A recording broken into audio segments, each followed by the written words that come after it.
کی بہت بڑی خبر لے کر آپ کی خدمت میں حاضر ہوا ہوں، تو آپ سے چھوٹی سی گزارش کرتا ہوں کہ آپ نے ویڈیو کو شروع سے لے کر اینڈ تک دیکھنا ہے، تب بھی آپ کو بہت زیادہ فائدہ ہو سکتا ہے۔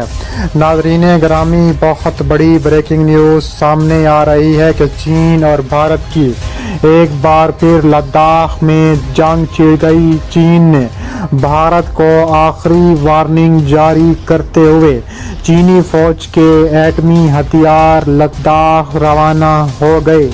تیسری عالمی جنگ کا طبل بج گیا، امریکہ اور انڈیا کی چیخو پکار جاری، بھارت کی چیخیں نکل گئیں، مودی سرکار ہکا بکا ہو کر رہ گئی۔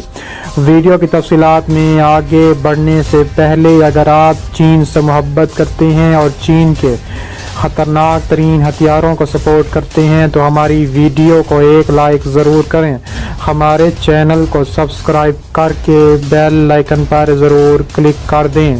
ناظرین گرامی، بہت بڑی بریکنگ نیوز آپ کے سامنے میں پیش کرنے جا رہا ہوں کہ چین اور بھارت کے درمیان بڑی جنگ چھڑ گئی۔ چینی فوج کے ایٹمی ہتھیار لداخ روانہ ہو گئے، تیسری عالمی جنگ کا طبل بج گیا۔ چین کے خطرناک ترین ایٹمی ہتھیار DF-17، DF-15، DF-11 اور DF-29 بھارت کے خلاف خطرناک ترین جنگ کرنے کے لیے روانہ ہو چکے ہیں اور انڈیا نے امریکہ سے مدد مانگ لی ہے۔ امریکہ کی بھی چیخیں آسمانوں تک پہنچنے لگی ہیں۔ امریکہ کا منہ توڑ جواب دینے کے لیے بڑا فیصلہ ہو گیا۔ امریکہ نے بھی اپنی فوجیں اتارنے کا اعلان کر دیا ہے۔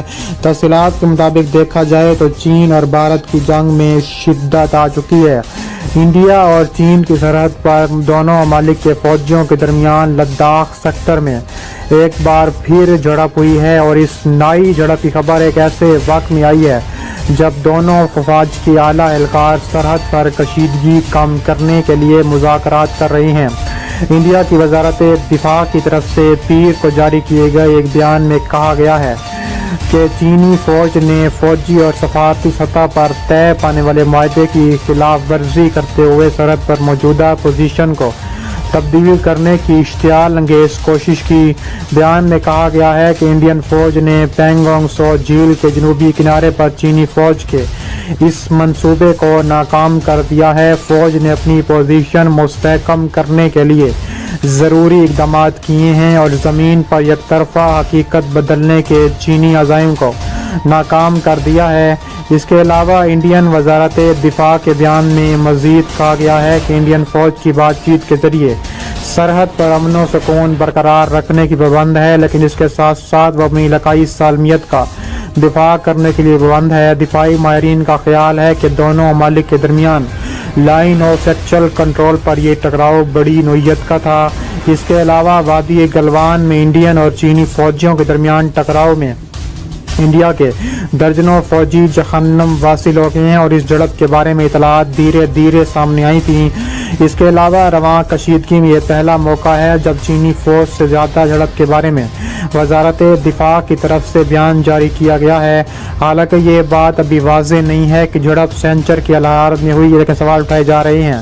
اس کے علاوہ انڈیا اور چین کا سرحدی تنازع بہت پرانا ہے۔ انڈیا اور چین کے درمیان 3488 کلومیٹر کی مشترکہ سرحد ہے۔ یہ سرحد جموں کشمیر، ہماچل پردیش، اتراکھنڈ، سکم، اروناچل پردیش میں انڈیا سے ملتی ہے، اور اس سرحد کو 3 حصوں میں تقسیم کیا گیا ہے، اور مڈل سیکٹر یعنی ہماچل پردیش اور اتراکھنڈ، اور مشرقی سیکٹر یعنی سکم اور اروناچل پردیش۔ انڈیا اور چین کے درمیان سرحد کی مکمل حد بندی نہیں ہوئی، اور جس ملک کا جس علاقے پر قبضہ ہے اسے LCA کہا گیا ہے، تاہم دونوں ممالک ایک دوسرے پر اپنا علاقہ ہونے کا دعویٰ کرتے رہے ہیں۔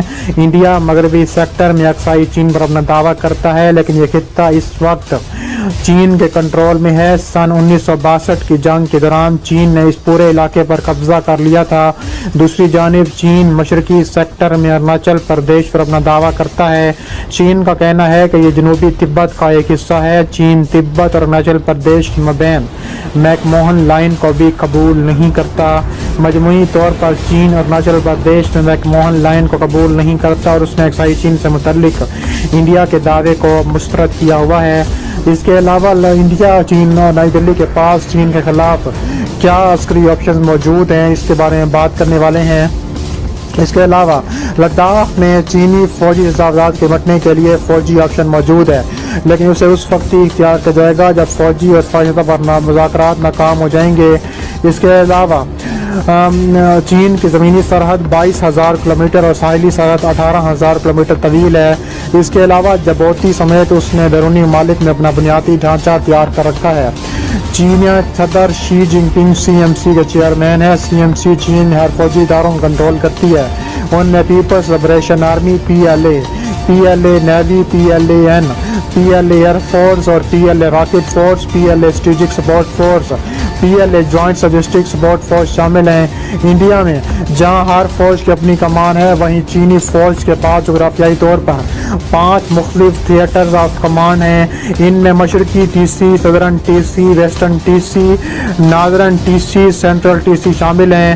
اس کے علاوہ مشترکہ فورسز نے اپنی صلاحیت میں 3 لاکھ اہلکاروں کی کمی کی ہے، جبکہ متحرک نوجوانوں کی تعداد 20 لاکھ ہے۔ بحریہ میں تعداد کم کی گئی، لیکن فضائیہ نے اپنے فوجوں کی تعداد برقرار رکھی۔ اسی دوران بحریہ اور PLAF میں جوانوں کی تعداد میں اضافہ کیا گیا ہے۔ PLAF کے پاس چین کی جوہری اور روایتی میزائلوں کا ذخیرہ ہے، جس پہ دوسری طرف توپخانہ فورس کہا جاتا ہے۔ اس کے علاوہ دیکھا جا رہا ہے کہ چین کے متعلق ہماری فوجی حکمت عملی پاکستان سے بالکل مختلف ہے۔ ہم پاکستان کے بارے میں جارحانہ ہیں، ہم انہیں مختلف معاملوں میں دھمکیاں دیتے ہیں، لیکن چین کو دھمکی دینے کی صورت میں ہم دفاعی حکمت عملی اپناتے ہیں اور ہم جنگ کی طرف جانے کا تصور بھی نہیں کرتے۔ اس کے علاوہ ضرورت ہو تو ہم ایسا کرنا چاہیے۔ انڈیا نے اس مقصد کے لیے ماؤنٹن اسٹرائک کو تشکیل دی ہے۔ چینی دراندازی کے جواب میں انڈیا جیسے کوئی ایسا حکمت عملی اختیار کر سکتا ہے اور اس کی کچھ زمین پر قبضہ کر کے سودے بازی کر سکتا ہے۔ اس طرح کے آپشن شاید پہلے اپنائے جا سکتے تھے، جیسے کوئی ایسا حکمت عملی کافی اشتعال انگیز نظر آ سکتی ہے، لیکن میرے خیال سے ہم ان کا جواب دینے کی اچھی پوزیشن میں ہیں اور ہمارے پاس فوجی صلاحیت بھی موجود ہو سکتی ہے۔ اس کے جواب میں انہوں نے کہا ہے کہ مشرقی لداخ کا علاقہ مستع ہے اور کافی بلندی پر ہے، یہ LOC کی طرح پہاڑی نہیں ہے اور روڈ نیٹ ورک بھی اچھا ہے۔ زیادہ تر فوجی چوکیوں پر گاڑی کے ذریعے نقل و حمل بھی ہو سکتا ہے۔